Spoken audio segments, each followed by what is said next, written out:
ഇന്ത്യയുടെ ലണ്ടനിലേക്ക് പറന്ന വിമാനം അഹമ്മദാബാദിൽ തകർന്നു വീണിട്ട് ഇന്നേക്ക് ഒരു വർഷമാകുന്നു. എങ്ങനെയാണ് ആ ഒരു വിമാനം അപകടം ഉണ്ടായത്? ഇതുവരെ അതിനൊരു കൃത്യമായിട്ടുള്ള ഉത്തരം കിട്ടിയിട്ടില്ല. 260 ജീവനുകളായിരുന്നു അന്ന് ആ വിമാനാപകടത്തിൽ നഷ്ടപ്പെട്ടിട്ടുണ്ടായിരുന്നത്. നമുക്ക് പൊലിഞ്ഞു പോയിട്ടുണ്ടായിരുന്നത്. അതെ, ഇത് വളരെ ദുരൂഹമായിട്ടുള്ള ഒരു സംഭവമായിരുന്നു അത്. അതിൻ്റെ ദുരൂഹത എന്ന് പറഞ്ഞാൽ നമുക്ക് ഇന്നും അറിയാൻ കഴിയാത്ത ചില സംഭവങ്ങൾ അതിന് പിന്നിലുണ്ട് എന്ന് കരുതപ്പെടുന്നുണ്ട്. ഈ വിമാനയാത്രയ്ക്കകത്ത് നമ്മൾ പല കഥകളും കേൾക്കാറുണ്ട്. വിമാനയാത്രകളെപ്പറ്റി പോലും നിഗൂഢമായ, അതീവ രഹസ്യമായ, ഇന്നും അറിയാൻ കഴിയാത്ത, ചുരുളഴിയാത്ത രഹസ്യങ്ങളെന്ന് പറയുന്ന ഒരു ഇരുണ്ട ഏടായിട്ട് വിമാനയാത്രകൾ പലപ്പോഴും മാറാറുണ്ട്. ഇത് വിമാനയാത്രകൾ മാത്രമല്ല, കടൽ യാത്രകളും ഇത്തരത്തിൽ കാണാറുണ്ട് എന്നുള്ളതാണ്. ആകാശം നമുക്ക് എത്രത്തോളം നിഗൂഢമാണ്, എന്തൊക്കെ അറിയാച്ചുഴികളെല്ലാം അവിടെയുണ്ടോ, അതുപോലെയാണ് സമുദ്രവും. ബർമുഡ ട്രയാങ്കിളിൻ്റെ കഥ കേട്ടിട്ടില്ലേ? അതുപോലെയാണ്. ചില സത്യങ്ങൾ പുറത്തേക്ക് വരില്ല എന്നുള്ളത് ഒരു അതിനകത്ത് ചില കാര്യങ്ങൾ അങ്ങനെ പുറത്തേക്ക് വരാറില്ല. അത് അതീവ രഹസ്യമായി നിലനിൽക്കുന്നുള്ളൂ. പക്ഷേ ഇവിടെ അങ്ങനെ ഒരു രഹസ്യത്തിൻ്റെ കാര്യം മാത്രമല്ല ഉള്ളത് എന്നുള്ളതാണ്.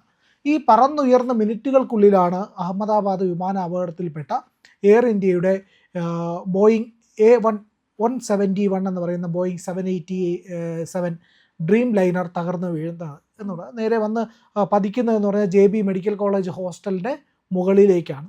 അവിടെയാണ് 19 പേര് അങ്ങനെയാണ് മരിക്കുന്നത്. ഇതിൻ്റെ സ്ഫോടനം ഉണ്ടാകുന്നു. ആ സ്ഫോടനത്തിൽ 1000 ഡിഗ്രിയോളം ചൂടുണ്ടായി എന്നാണ് പറയപ്പെടുന്നത്. അത്രയും ചൂടിൽ ആൾക്കാർ പെട്ടെന്ന് കുഴഞ്ഞു വീണും കരിഞ്ഞുമൊക്കെ മരിച്ച് വീഴുന്നതാണ് കാണാൻ പറ്റിയത് എന്നുള്ളതാണ്. 19 പേരാണ് മരിച്ചത്.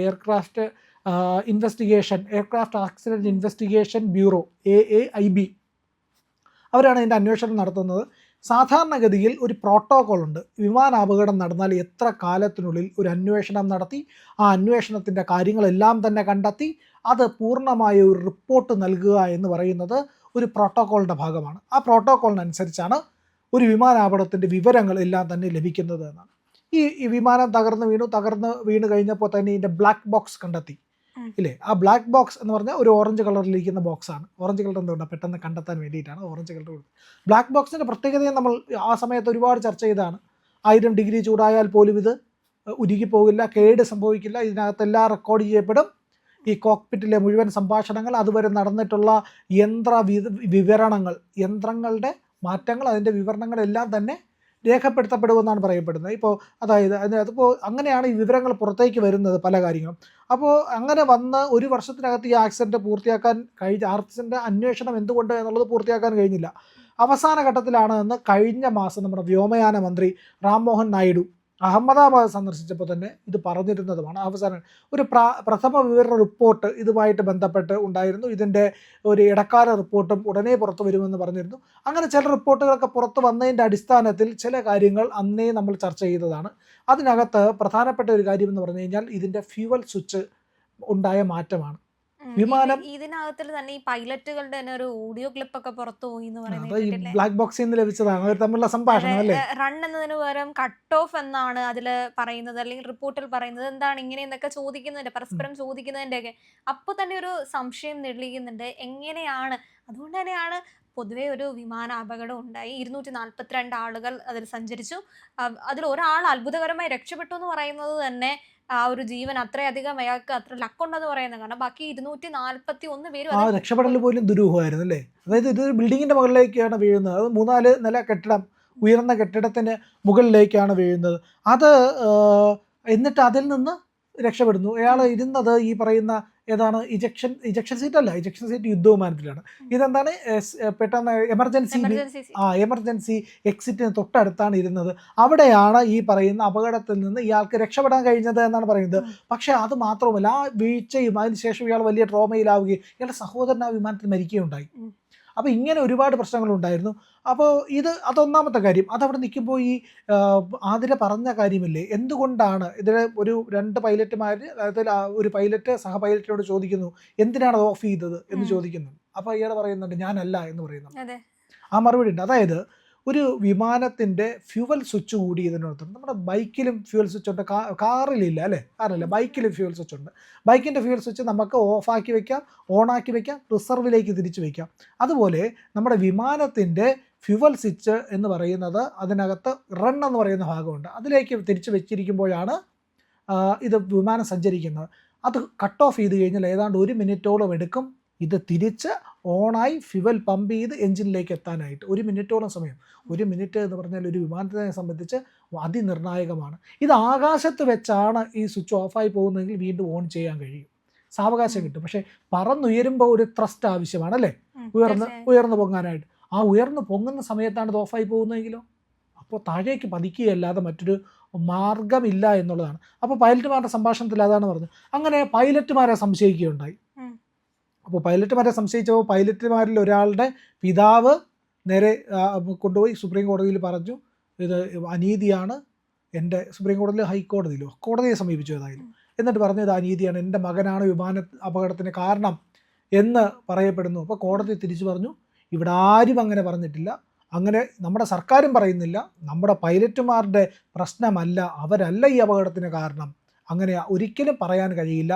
യന്ത്ര തകരാറാവാം, ഈ പറയുന്ന വിമാനത്തിൻ്റെ ഇലക്ട്രിക്കൽ സംവിധാനങ്ങളിലുണ്ടായ പിഴവായിരിക്കാം, ഇങ്ങനെ നിരവധി കാര്യങ്ങളുണ്ട്. ഒന്ന് ആലോചിച്ച് നോക്കൂ, അതിന് വണ്ടിയൊക്കെ ഓടിക്കുന്നില്ലേ, അറിയാമായിരിക്കുമല്ലോ.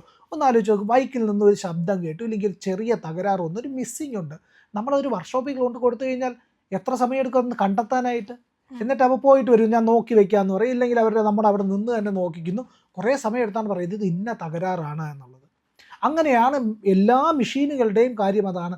അതിൻ്റെ ഒരു തകരാറ് വന്നാൽ അത് കണ്ടെത്താനായിട്ട് വളരെ പ്രയാസമുണ്ട്, അതുകൊണ്ടാണ് ഈ ഡിലേ വരുന്നത്. അതുപോലെ തന്നെ എല്ലാ യന്ത്രങ്ങൾക്കും തകരാറുണ്ടാവും, നമ്മുടെ സ്കൂട്ടറിനും കാറിനും ഉണ്ടാകുന്നത് പോലെ വിമാനങ്ങൾക്കും തകരാറുണ്ടാവും. ആ തകരാറുകൾ പരമാവധി ഉണ്ടാകാതിരിക്കാനാണ് അവർ ശ്രമിക്കുന്നത്, കാരണം ഒരുപാട് ജീവനുകൾ അപകടത്തിലാവാതിരിക്കാനായിട്ട്. അപ്പോൾ അങ്ങനെ ഒരു ശ്രമവും കൂടെ നടത്തുന്നു. പിന്നെ അല്ലാതെ ഈ പറയുന്ന പൈലറ്റിന് മാനസിക അസ്വസ്ഥ ഉണ്ടായിരുന്നു, അയാളുടെ കുടുംബ പ്രശ്നം ഉണ്ടായിരുന്നു എന്നൊക്കെ പറയുന്നതിൽ അർത്ഥമില്ല. പക്ഷെ അങ്ങനെയുള്ള അപകടങ്ങളും ഉണ്ടായിട്ടുണ്ട് കേട്ടോ ലോകത്ത്. വിമാനം പൈലറ്റ് മലനിരകളിലേക്ക് ഇടിച്ചിറക്കിയ സംവിധാനം ഉണ്ടായിരുന്നു ആത്മഹത്യ ചെയ്യുന്നതിൻ്റെ ഭാഗമായിട്ട്. പിന്നെ വിമാനങ്ങൾ കൊണ്ട് ബിൽഡിംഗ് കുത്തിപ്പൊളിച്ച കഥയും നമുക്കറിയാമല്ലോ, അത് അമേരിക്കയിലാണ് നടന്നത്.